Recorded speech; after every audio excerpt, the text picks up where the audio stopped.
Hi, I'm Phil Ciccio, and I want to share with you a lesson on self-image, because self-image is really so powerful. It controls everything that's happening in your life. It controls every move you make. It controls every decision you make. Is what's going on. It's coming from what's going on the inside. You're literally your self-image. A lot of us have a hidden image of who we are.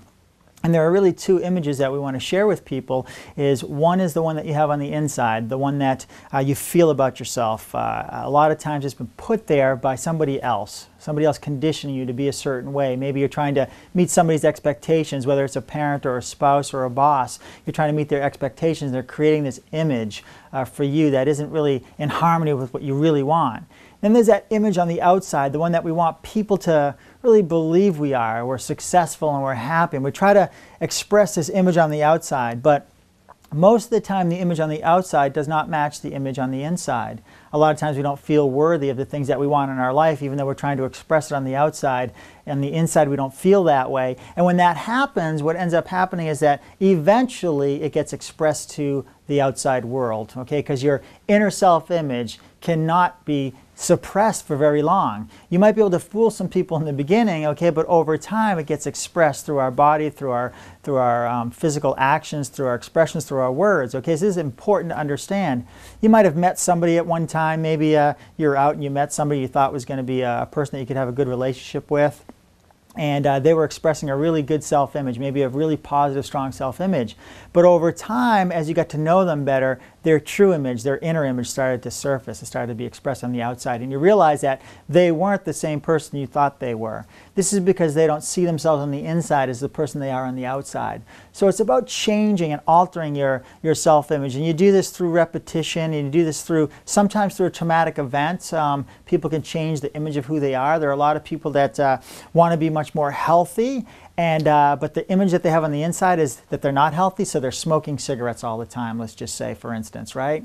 And they can't break that habit. They want to change, and they want to be healthier. They want to have an image of health, but unfortunately, because they've got this addiction to the cigarette, they can't seem to stop it.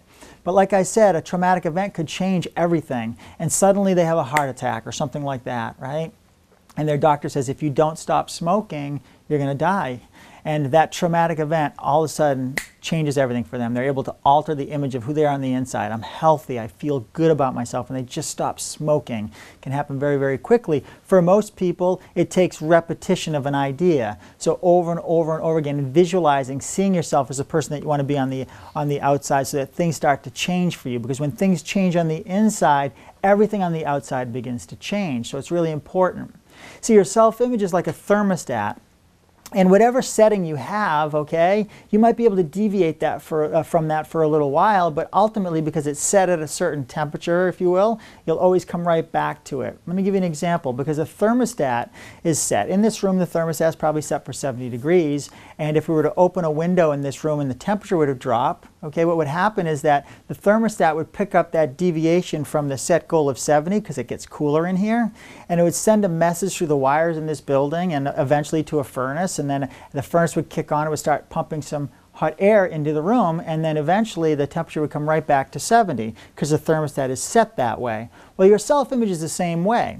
So for instance, if you have a self-image of only being worthy of, let's just say, $50,000 a year in income, because that's what you earned last year and the year before, so you feel that that's what you're worth, and that's what your self-image is set for, your thermostat is set for $50,000, well, let's just say that you get really motivated after watching this video, or after going to a seminar, and you come out really like guns blazing, and you start to earn a lot of money very, very quickly. Well, what ends up happening is, because your self-image is set at $50,000, and now you're starting to deviate from that set goal, where your income is going way up very, very quickly, and it's going to get close to being, surpassing that 50. Your nervous system picks up these signals, okay, from your thermostat and says, wait a second, there's a deviation from what I'm supposed to be earning. It sends a message through the nervous system of your body and triggers some emotional behavioral changes, and suddenly you stop earning money. You stop selling. You stop doing the things necessary to keep your income from going up over 50, and you start to slow down a bit. By the end of the year, you're at $50,000 because your thermostat, or your inner self-image, the way you see yourself, is only worth $50,000, even though you were heading in the other direction, you're going to earn more.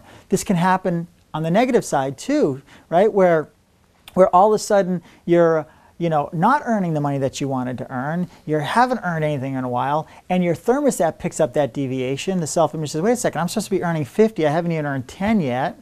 All of a sudden it sends a message through your nervous system, your behavior begins to change, and all of a sudden your income starts to go up to beat your $50,000. And this happens with everything in our life, with our weight. And you see people that fluctuate with their weight because, see, it's not the weight that's the problem, it's not the income that's the problem, it's not the relationships that's the problem, it's what's behind all that. It's what's inside of you, it's your self-image that's the problem. So it's a matter of altering the self-image. So let's just say right now that you're looking to have financial success, but you can't see yourself as the person that is that way. You'll never have that financial success. What you need to do is start visualizing yourself as the person that you want to be, and then you'll become that person. Once it's believed on the inside, everything begins to change and starts to show up on the outside.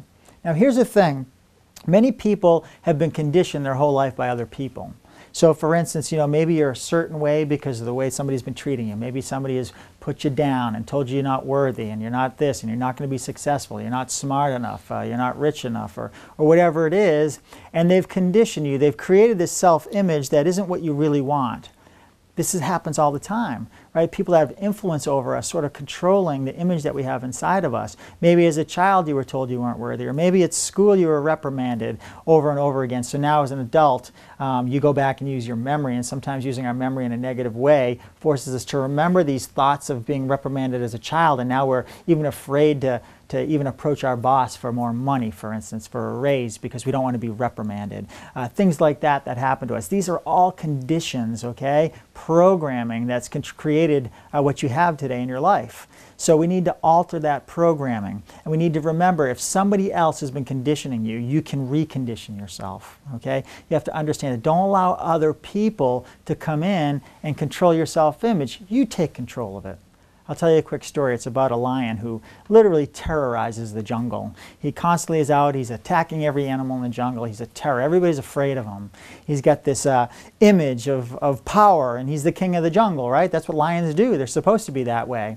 Well, one day, he decides that he doesn't want to do this anymore. He doesn't want to terrorize the whole jungle, and he doesn't want to go out and be a lion, this king of the jungle. And he decides that he wants to become friends with the other animals in the jungle.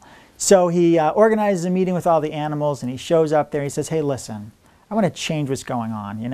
I don't like terrorizing all you anymore. I want to create this new image of who I am. He says, would you mind if we just started to hang out together and we could do things together, and I won't terrorize you? And all the animals were like, had a meeting. They came back to the lion and they said, hey, listen, no way, man. He says, you're way too dangerous. You got these really sharp teeth, and we can't trust you. If we bring you into our circle and all of a sudden you decide that you want to be the lion again, you're going to attack us, and you're going to use those sharp teeth, and you're going to hurt us, possibly kill us. So he said, all right, well, I'll do something about that. So he leaves there, and he's thinking about himself. He's like, you know what, this isn't right. I got to change the image of who I am. And he goes off to the dentist. He has all his teeth pulled.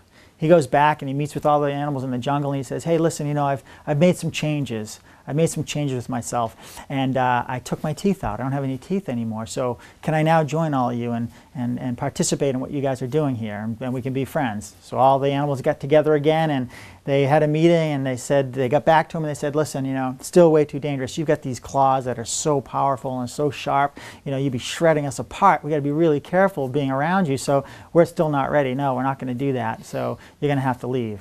So the lion goes off, and he decides, I got to do something. So he goes to a manicurist, and he has all of his nails pulled, everything. He's got no more claws. He's got no teeth, no claws. He's literally not dangerous anymore. He comes back to the group of animals, and he says, hey, listen, I went out and I made some changes. I made some changes for you guys. He goes, I got rid of my teeth, and I got rid of my claws. And he said, I'm no longer dangerous anymore. Can I now join you? So they said, sure, great, all right, so come on in. So they had him come in, they had a big party, and as soon as he got in there, all the animals beat him to a pulp, right? They just started beating on him and beating on him, beating on him. They kicked him out, and they said, beat it, and they sent him on his way. Now think about this for a moment. What's the moral of this story? Are you letting other people control who you are? Are you conforming to what other people want you to be? The lion is the king of the jungle, right? That's what he's supposed to be. But he allowed others to control who he was. Changed everything for him. You've got to be careful with that, okay? It's really, really important that you decide on who you want to be, Don't let anybody tell you it's not possible for you. You create an image on the inside of who you want to be, and it'll start to appear on the outside. Don't let your people that are influencing you tell you you can't, okay? Don't let people tell you that you're not worthy, all right? They don't know what you're worthy of. Nobody does. You're the only one. You have infinite potential. You can accomplish anything that you want in your life, okay? People don't know what's possible for you. The reason why they tell you it's not possible for you is because they don't think it's possible for them. Okay, so you want to be around people that are encouraging, people that are going to encourage you, not discourage you. People are going to tell you that something is possible for you, not impossible for you. People are going to help build up your self-image, not tear it down. If you're in a situation right now where there's somebody that's tearing down your self-image and your self-image is controlling your life, you need to make a change, okay? It's the law of cause and effect, okay? Cause is the image that you have, effect is the result you're getting from that image. We need to change the image on the inside for things to change on the outside. Your self-image is everything. And you can create a powerful self-image through the process of visualization and repetition. Of course, there's traumatic events, but we can't make that happen in our life. So focus on what you want, create the picture, get emotionally involved with it. Don't let anybody tell you it's not possible for you, and create that new image of you. Thank you. I'm Phil Ciccio. I hope you enjoyed this session.